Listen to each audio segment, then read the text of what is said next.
ndakwinginze divine ndashaka ubahenere.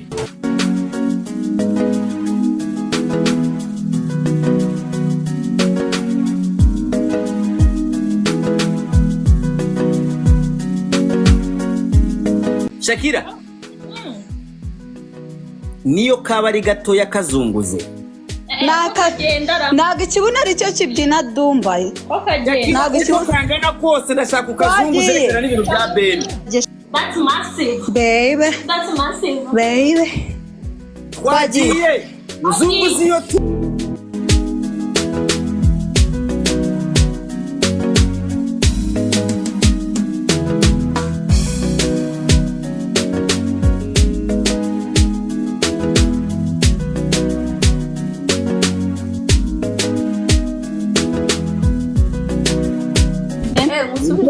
ko nta muntu uhena kuri iyi si kurusha Shakira na Divine. Umva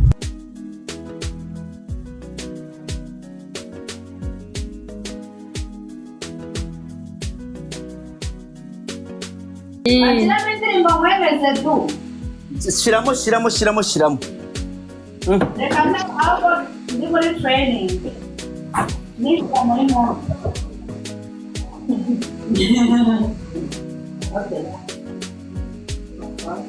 Namaze nanye mpindura ingofero y'ikibuno. Okay.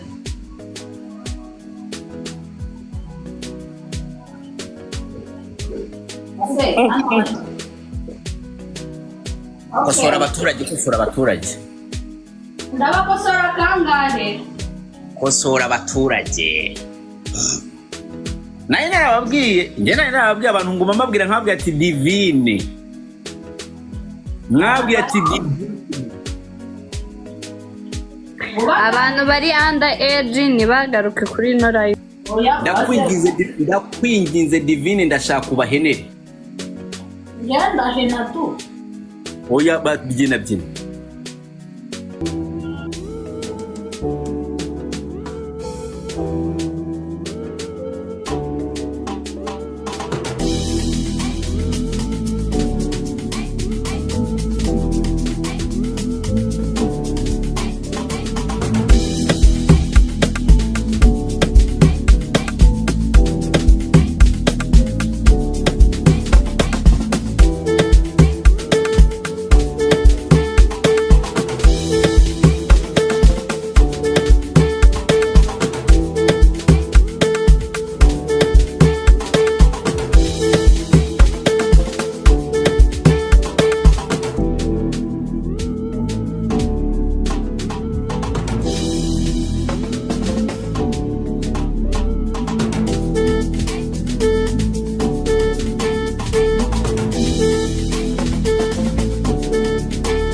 Hari ikindi nguye.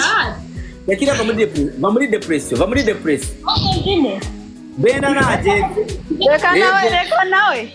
Katumusira message. Mwese Shakira. Niyo kaba ari gatoya kazunguze. Naga ikibuna ari cyo kibyina Dumba. Naga ikibuna kose ndashaka ukazunguze reka n'ibintu bya baby. Reka nawe atemu. Abo ndashaka kuzabimwigisha. nzabikwigisha neza sibyo Koko hari ikintu nzi neza. twagiye Shaki uraho ngaho uri muri stokinga benda hanare abanari baraso abakobwa ari baraswera ndakure nka kwibwira oya sorry ako Dumba wabanye ko ndusha Nadia wawe Nadia se ninde Nadia kuri iki ni wowe muntu watumye nkorira content yo kuzunguza amabuno kugira nkwemeze mbabarira Nadia nawe nzi it's up to you ariko deep down you know all the shit Yeah. That's massive. baby That's massive. twagiye zunguza tubes twagiye zunguza tubes guys double tap noza na gift you know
muri abahennyi ba mbere kwisi tubiriza imbere nimba ntabizi watubonye ndemeye ko nta muntu uhena kuri iyi si kurusha Shakira na Divine umva twebwe nta mbyino tutazi kubyina mani rero n'amandi uri kuvuga ngo tubyina ibintu bimwe mbabaza mani ndemeye ntabyo nzongera kuvuga uzibeshye wongere sinshobora twebwe none ikintu cyacu cyiza anything njyewe nabo kubera Shakira nzi ko nta kabuno agira nagize ngo ntabwo aza kubishobora ariko uzi ko Shakira azunguza akabuno adafite nyine ntabwo ikibuno aricyo kibyina habyina umuntu sayizi ntabwo nari nzi bimenye uno munsi bimenye rero nimuzongeye kuvuga ngo Dumba tandukanya ababyinnyi bakora akazi babigize umwuga utandukanye umubyinnyi ukora video imwe mu mwaka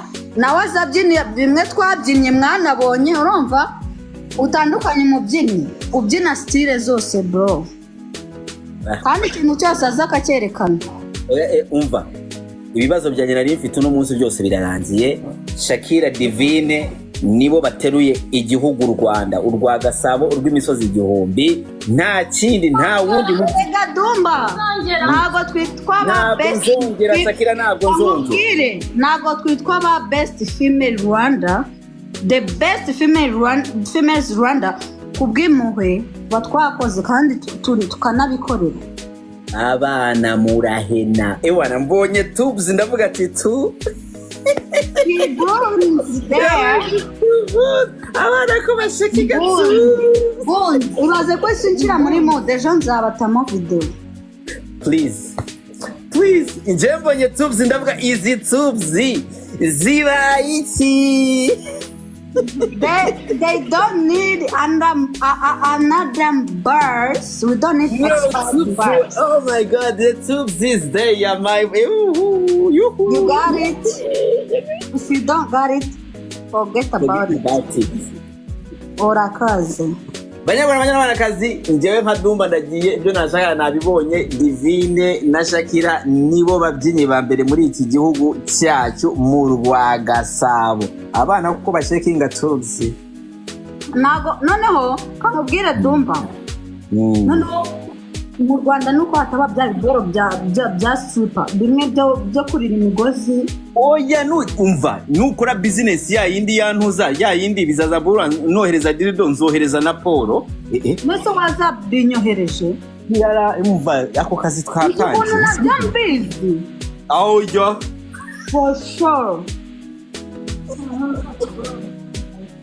nukuri urebe Divine unywa inzoga mbese wari uzi ko nzi gutrekinga nabyo narinzi sinagutunguye wanunguye rero nabyo ndabizi ziriya boro zo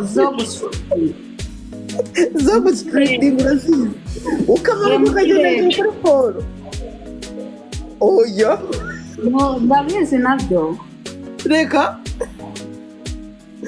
ariko abantu ntabwo babizi abanyarwanda they don't know what stripping is. Oya rega Dumba ntukavuge ngo abanyarwanda ni twebwe tuzasirimura abanyarwanda. Oya Nitwe none se nimba nsigaye nkora video yo gutrekinga bakabikunda ntibanyita indaya kandi kera warabyinaga bakakwita indaya ariko bakambira uburyo ndi talented kera ninde wabibyinaga ni abamansuzi babibyinaga. Okay, yeah, I get it. Ariko mu Rwanda cyagize ngo ni kera ninjye wabibyinaga. Oya guys nimba ufite impano yerekane njyewe na mbyino njye mba nazi kubyina ahubwo utwo tubora natwo tugira otu ya bya stripping. No, strip poses ziba zihari everywhere. You can go and find them like ukazigura tu. Bashaka kuzakora studio wabinyohereje nkakoreramo video nabyo nkabereka. Yeah, of course. Uko nayo ni kind of dance. Yeah. Ariko ugomba kubyina uri like wambaye hafi like ubusa. Oya Dumba ntabwo ubusa aribwo bubyina amajwi. Like ushobora kwambara nkuko Queen yambaye. Queen wambaye gute? Yambaye ntago nabyina nambaye gutya zira boro. Urabona yambaye koboyi n'aka crop top.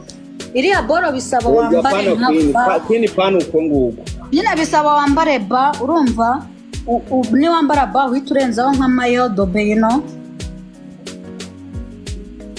Ushobora kwambara ikintu kiri short like kitari. Oya zira boro ibintu bijyana amaba ugashyiraho n'akamayodo. Mayodo burayizi. Ya ugahiturenzaho n'amayodo.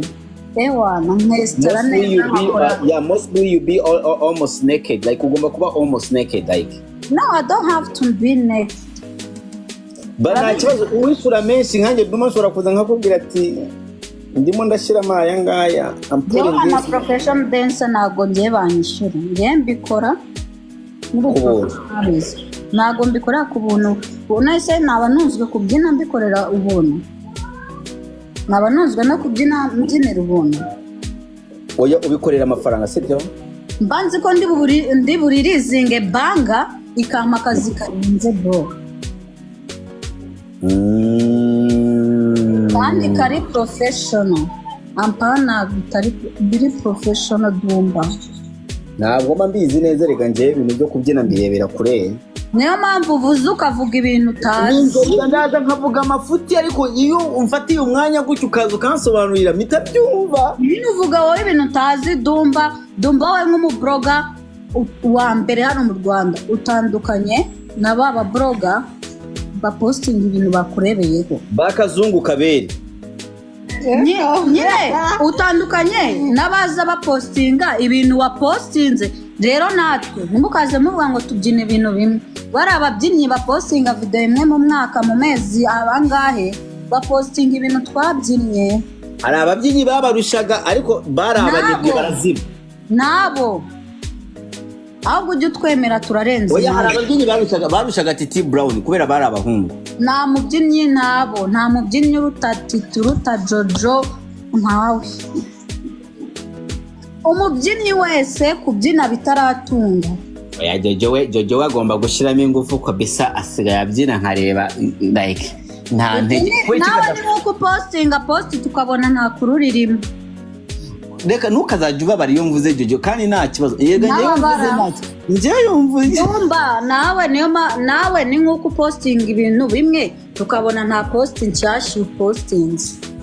Oya ngendemeye basi ariko rasi icyo kibazo ugiye ugakwama ukaza ugapostinga ibintu bimaze igihe bivugwa ukabihuriza hamwe abantu babona ngo muri umublog urenze bakakurutisha postinga buri munsi. Dumba kuba professional ikintu gifata nk'akazi, nimba kubyina bintunze nzaririzinga banga umukire runaka ejo amakazi kampani. Ikibazo nuko yongeye kuvuga Jojo ntukavuge Jojo nabi kuko kubyina biramutunze. No mubyinyi uri professional uzagenda ureba udusobanuye twa hano mu Rwanda. Dumba umva umugore wanjye araje reka nsezera akarayifu. Oya reka nkubwire akanyuma. Ndazongera no kutuvuga ibintu byinshi tumenyera. Uzagenda urebe mu gasobanuro.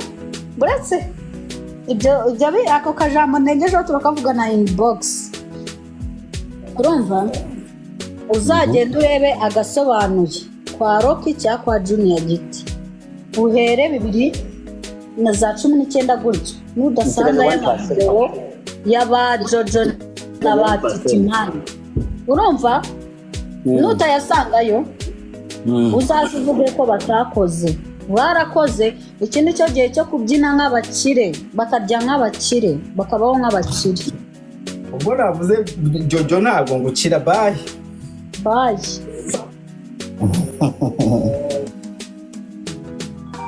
Not your face with heart-shaped eyes. Abasheri koze ningo rata Titi bira bintu rata dadi Dumba se mubwije ukuri mba murabuye mani ariko uzireba amavideo ba Titi bakoze amavideo ba Jojo my G uzurebye YouTube ya Titi ya Jojo nta biraka batakoze nta hantu batabyinnye nta urumva nta kintu batakoze. Rero kambabwire ikindi cyo gihe ngo babeho nk'abakire babe hano heza ibintu utabona ku bandi babyinnyi bro. I'm telling you the truth. Ntabwo umuntu aba yarabigezeho. Ntabwo wamenye Titi Brown cyangwa Jojo busy ku mpanuka barabikoreye. Kandi iyo bigeze ku ma performance nabicanye nimukabone ngo birwa uzi icyuya babize ahubwo babize icyuya kivanze n'amaraso babaye ba Yesu. Ndamushobora Dumba ku munwa aranze. Rero guys mujye mwubaha abantu mububahe. Ndabubaha bashyize inoza itafari rinini kuri dance industry yo mu Rwanda kandi since now n'ubu industry n'ubu baracyarishyira umujye mububaha n'ababyinnyi. Waba uri umubyinnyi uri kwinora live yanjye wabisharinga wabirikodinga mujye mububaha ni bakuru banyu mujye mububaha.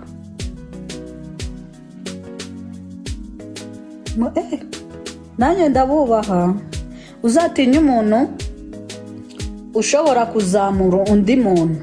Ushaka yarya we ninde wagufashije? Niwe wa mbere wagufashe cyane Jojo. niwe wamfashije cyane. Jojo yaramfashije. Ninde wagushyize kuri spotlight? Bose. Uwa mbere uwateye intambwe ya mbere ninde?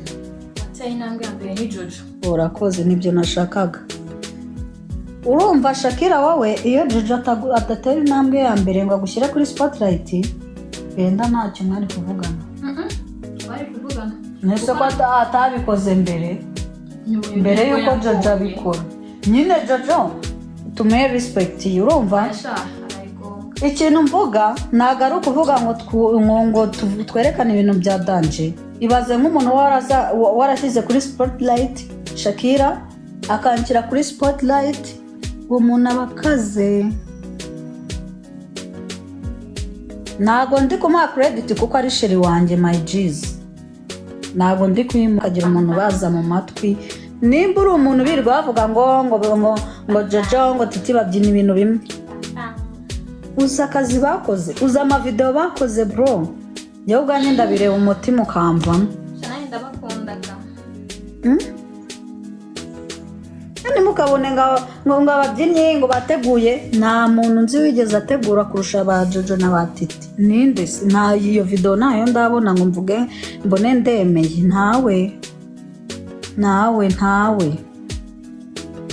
ntawe rwose kereka nabaho ariko ntawe ndavuga Divine na Life oya tuba dusabwa no kubatamo nibyo man ntabwo bitume se shaho umuntu arekera no tuzabyina paka last yego ko ngenza n'umukecuru ariko nyibyina njye nababwije ukuri ninwita muzambona mbyina nwise ahubwo nzahita nkora content yita kandi ari content nshyashya urumva ninwita mumbona mbyina nwise mbyara umwana ahita aba content tube tubaye famiye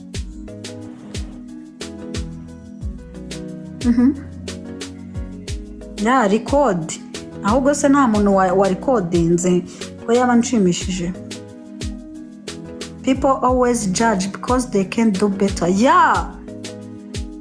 they always judge birirwa bavuga ngo ababyinnyi ngo baba tiktoker bro ufite tiktok muri phone yawe iyi sasa nakunze njye ngo mujye ngo muri abari abo hanze ibiki none ureba ba papa reba bora bakora n'abakire umunsi bapostinga nk'inshuro 20 n'abakire bagura amatelefone amatelefone arenze bagura amamodoka ejo bundi natwe tuzatangira kubatamo hejuru y'amapara ngo dusubiramo bro urumva you people reka rata mbabwire deep down ababyinnyi b'abanyarwanda mufite amatiktok mu matelefone yanyu mwirirwa mujya za Nyabugogo mutwigana amakontent yacu ngo mureke ko mwatwika nkatwe mwirirwa mwitaba choreography biki we don't care mufite amatiktok mu mafone yanyu umuntu wese utunze tiktok muri fone ye aba yitwa umutiktoka ahantu dutandukanira nicyo dukoresha tiktok